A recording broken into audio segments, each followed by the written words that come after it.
লিমানিল মুলকুল ইয়াউম লিল্লাহিল ওয়াহিদিল কাহ্হার। আল্লাহ পাকের এমন রাগ আসবে, এমন রাগ কেউ ঠান্ডা করার সুযোগ নাই। স্বামী রাগ করলে স্ত্রী ঠান্ডা করে, স্ত্রী রাগ করলে স্বামী ঠান্ডা করে।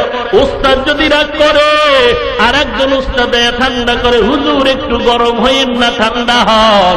পোলা পানে বুঝে নাই, আমার মাওলা যদি রাগ হইয়া যায়, আমার মাওলার রাগ ঠান্ডা করার কেউ নাই, কেউ নাই। মায়ার নবী বলেন, আমি সেদিন হব রাহমাতুল লিল আলামিন। আল্লাহ তাআলা আমাকে তার পার্শ্বে বসায় রাখবেন। আল্লাহকে বলার কোনো সুযোগ নাই। আল্লাহ কুদরতি নজর দিয়া যখন আমি নবীর দিকে তাকাইবে, তাকানো মাত্র আমার মাওলার কাহ্হারিয়াতের রাগ ঠান্ডা হয়ে যাবে।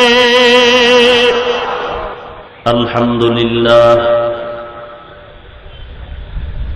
الحمد لله الذي جعل الشمس والقمر بحسبان والنجم والشجر يسجدان وفضل زمانا على زمان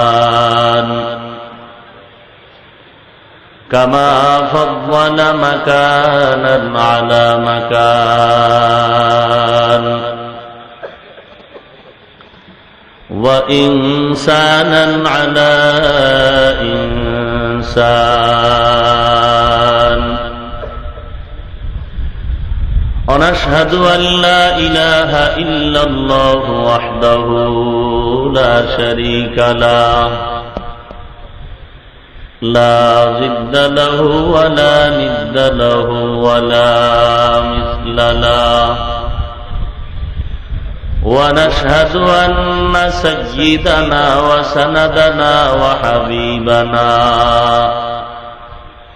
وحبيب ربنا وطبيبنا وطبيب قلوبنا ومولانا محمدا عبده ورسوله صلى الله تعالى عليه وعلى آله وأصحابه وبارك وسلم تسليما